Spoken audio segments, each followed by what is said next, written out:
everyone. Welcome to another episode of Second Gen's Liberated Panda. Joining us today is a very special guest.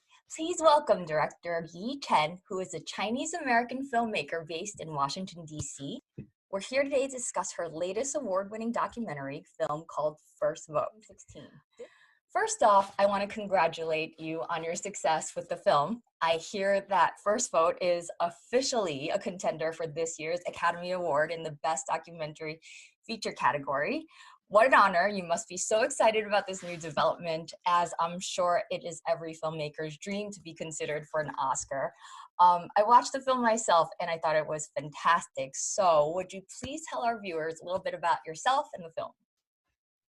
Yeah, thanks, Angel, for having me on your show. As you already introduced, that I am a documentary filmmaker, and I was born and grew up in Shanghai, immigrated to the US in 2003, and I studied film at American University in Washington, D.C. So after getting my MFA, I worked in documentary production and journalism. And last year, I became a citizen and voted for the first time. So as I was going through the naturalization process, I realized that I had never voted before and I didn't know much about how voting works in America. So initially the idea was to document my personal journey to explore voting from the perspective of voters like myself who didn't grow up in a democracy and what it's like for them to cast their first vote and to become American. So it eventually evolved into First Vote, which follows for Chinese American voters, 2 Republicans and 2 Democrats living in 2 battleground states, Ohio and North Carolina. And the film follows their stories from 2016 to the 2018 midterms. So we're excited because director Chen has agreed to show us the trailer. So we're going to take a look at the trailer now. Being able to vote is a privilege. Not everybody gets to vote in the world. Asian Americans are the country's fastest growing ethnic group, but until recently, they haven't voted in large numbers. Now, they're finding their voices at the polls. 我们入了籍就为投票。 In America's battleground states, how will these voters choose? Make America great again! When I think about how I want more Asian Americans to participate in American political life, this is not what I had in mind. This is a democratic process. 那么他到了这个地方，他会把他这个从来没有拥有过的权利给他放大，因为有人听了。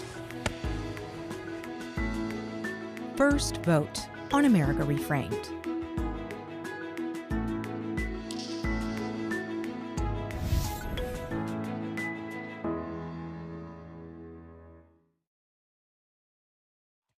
Okay, and we're back. So that was the trailer. What prompted you to make this film, and what were you hoping to accomplish? And I guess you touched upon that a little bit already, saying that you just became a U.S. citizen. You're trying to navigate through this whole voting process. Is there anything more that you would like to elaborate on that? Yeah, there is. Another, main reason is in 2016, as we all know, that that election really created a lot of polarization, and I also noticed that within Chinese American community there was a huge divide. As you probably know, Angel, that this movement of Chinese Americans for Trump that I saw a lot in news media, and on the other side, people like Kaiser, who is a Democrat in the film, that he was really surprised by this Chinese Americans for Trump movement, and he wrote an article about it, and which affected him on a very personal level. So that's another reason why I also became interested in exploring voting and from both sides of the aisle in the Chinese American community. So Kaiser, he's the podcaster from North Carolina. Yes, yeah. Yeah, I identify with him the most. I read the article. I went to First Vote, your website, and I think you link it, or maybe one of the articles linked to it. And he goes and describes like why he thinks like so many Chinese Americans look like Trump. And I thought it was interesting to see his perspective. But you'll just have to watch the documentary for more and to see what we're talking about. So working off Kaiser, I found the stories of your respective four subjects very compelling. You have an avid Trump supporter in Ohio, like you mentioned, a Democratic podcaster, Kaiser that we were just mentioning, whose views have alienated his wife's conservative friends, conservative Chinese American friends, and a gun-toting Tea Party favorite in North Carolina who actually ran for office, which also is in the documentary, and a progressive University of North Carolina professor. So would you take us through the process of selecting your subjects? Yeah, so the casting process actually took a long time. So I started the project in early 2017, and so the casting took about 5 or 6 months.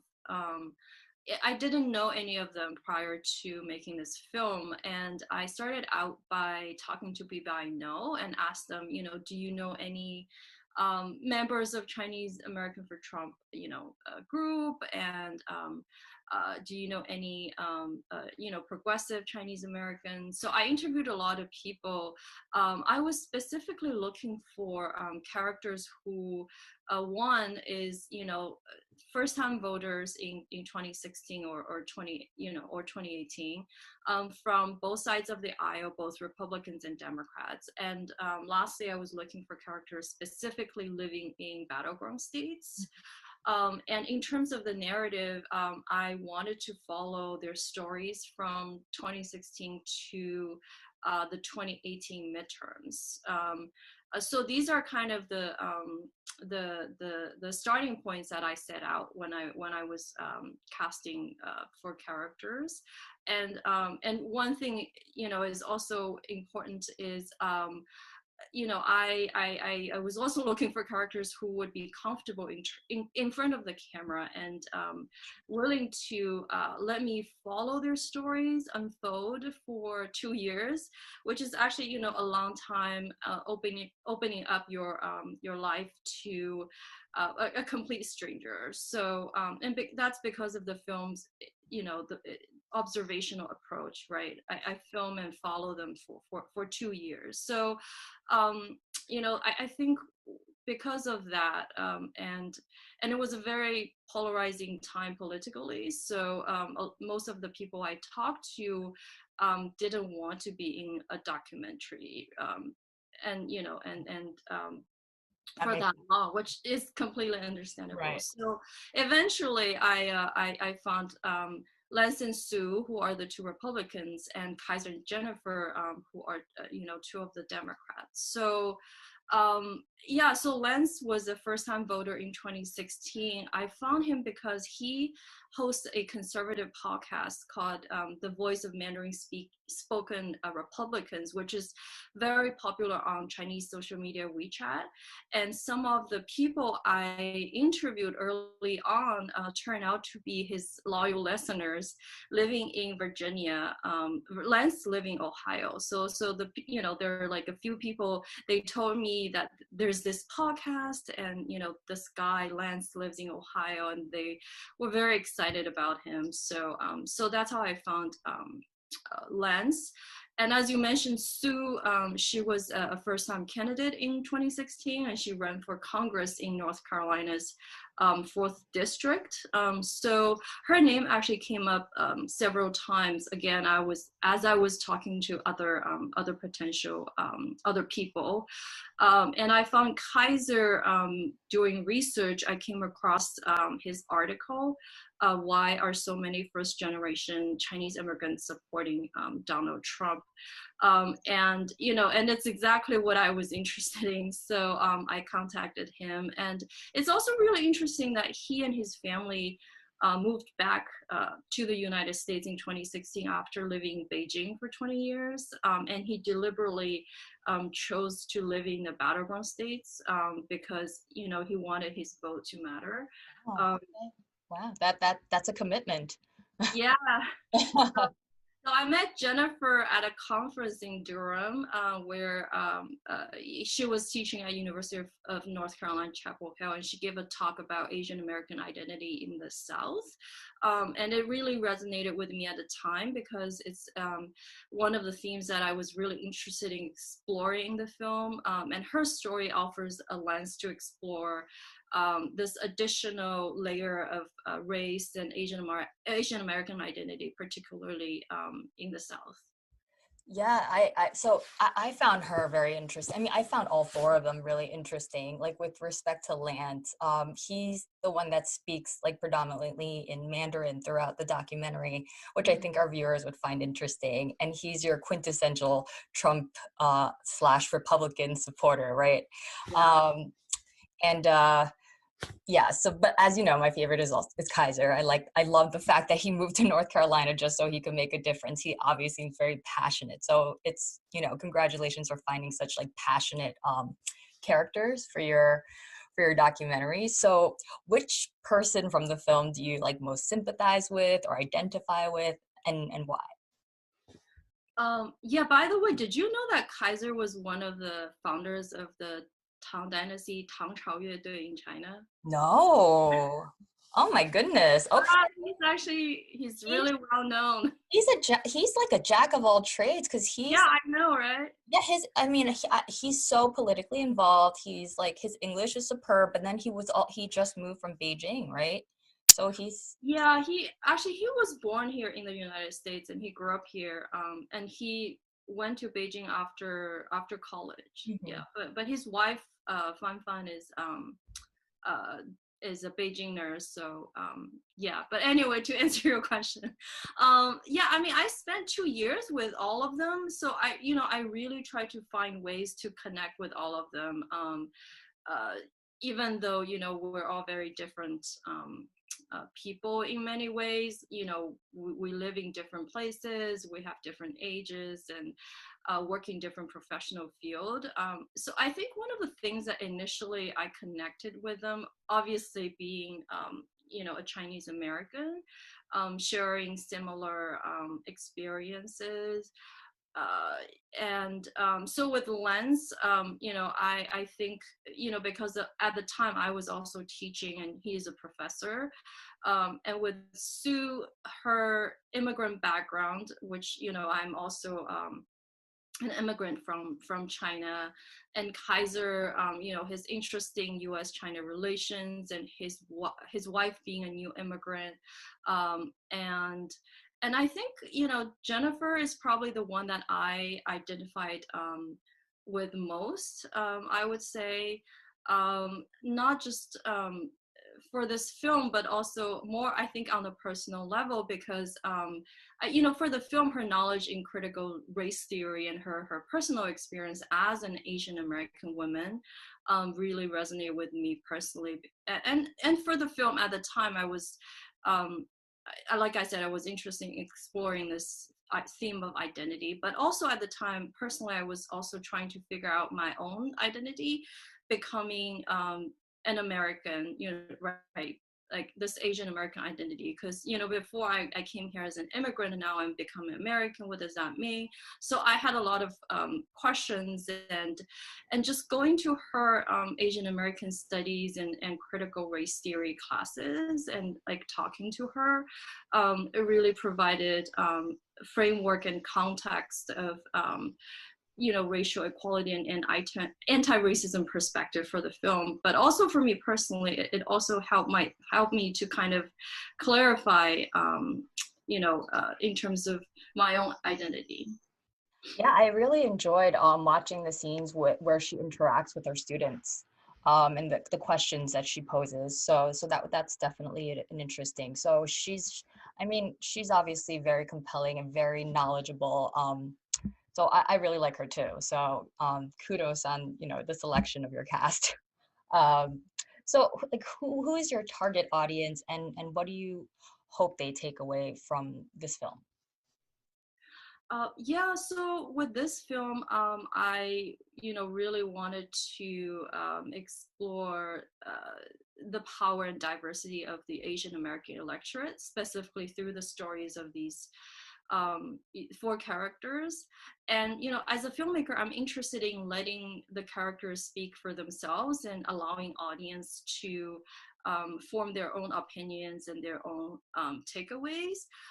But we do have an impact campaign that we've developed, and we are mainly, so last year, being an important presidential election year, we mainly focused on reaching eligible Asian American voters living in 8 battleground states, and working with civic engagement organizations to support their work to increase voter registration and voter turnout in November 2020. And I would say so that's something that the film will continue to do in 2021, to working, towards the goal that every Asian American voter has an equal opportunity to vote in every election. And thirdly, the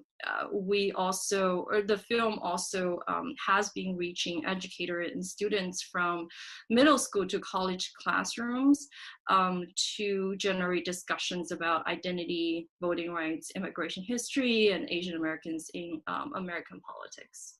That's great. That's fantastic. By the way, does the film have Chinese subtitles for our viewers that only can understand Chinese? Right now, it has the closed caption for English closed caption. Mm-hmm. We're still working on the Chinese subtitles. Okay. So one of the things that really resonated with me as a member of the Asian American community was the scene where the wife of Kaiser, the Democratic Chinese American political activist in North Carolina, who just moved them out of Beijing, and she's looking for new friends, and her friends are like shunning her for, she said, 3 months because her husband's a Democrat, and I believe her friends are Republicans, right? I found this to be a common phenomenon within the Chinese American community under the Trump administration. So do you think the Chinese American community will continue to stay as politically engaged under the current Biden administration? Yeah, I mean, I think so. And I'm saying that because of recent data from the 2020 November election shows a 310% increase in Asian American early voters in 2020 compared to 2016. So just based on what I've been reading and seeing, the 2020 election has drawn attention to how demographic changes in the US have changed the electorate, right? So Asian Americans are now the fastest growing segment of eligible voters out of the major racial and ethnic groups in the US, and 1/3 living in the 10 most competitive states. And in Georgia, Georgia had near doubling of turnout among Asian American voters, which, it's a traditionally red state that went for Biden. And the vote was decided by a margin that was less than the increase in Asian American voters. And in every battleground states, the Asian American community increased its turnout more than any other group. And I know, our partners like Asian American Advancing Justice, APIA Vote, and OCA, North Carolina Asian American Together, and in Ohio Asian Services in Action, they've done a lot of mobilization work in November, and I know they're continuing to do that in 2021 and beyond.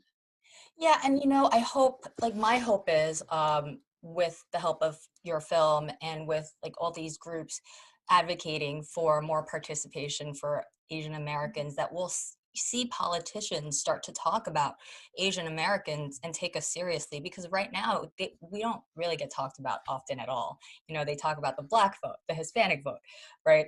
The white vote, but I just never hear the Asian vote. And it's because we don't vote, right? And we're not as involved, but maybe as we get more involved, we'll start to have a voice. So, you know, I really appreciate you making your film. I think, you know, it's fantastic showing everybody like the challenges, and that the Asian American community also isn't like a monolithic community, right? Like we're all different, just like every other American group. So, you know, you can't take us as like one group with, you know, we're all Republicans, we're all Democrats. Like, you know, as your film shows, like everyone's so different, and it's so easy to sympathize with each and every character. Like, you kind of like want to go in and with their own biases and say, oh, I'm not going to like this character because, you know, they don't believe in my political ideology. But I found myself liking every single person. So I think you did a great job of showing that. So with that being said, where can our viewers watch First Vote? Yeah, so there are two ways to watch the film. So for individuals, the film is now streaming on Amazon and iTunes and PBS Passport. So if you just search for First Vote on Amazon or iTunes or PBS Passport, you can watch the film that way. And for institutions, the film's educational distributor is Good Docs. So any organization, civic engagement organizations or universities, if you want to host a screening or you know, show the film in your organization, you can find the film through Good Docs. And we also have educational resources like additional short video clips on the website for teachers, or for, you know, if you organize a community screening and want to have a discussion, we have some resources on the website, which is firstvotefilm.com. And all of the information that I just mentioned, you can find on the website, firstvotefilm.com. And we will also include a link in our description too, so you can easily access it that way as well. So after claiming so many awards for your previous documentary, Chinatown, and now that your new documentary, First Vote, is an Oscar contender, it seems like you're on a roll. So what's next for you as a filmmaker and artist, and can our viewers expect to see any future films from you?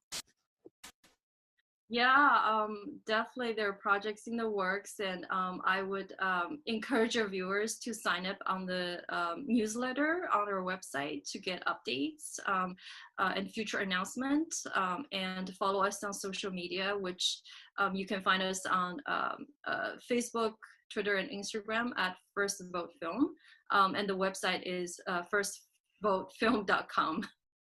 That's easy to remember.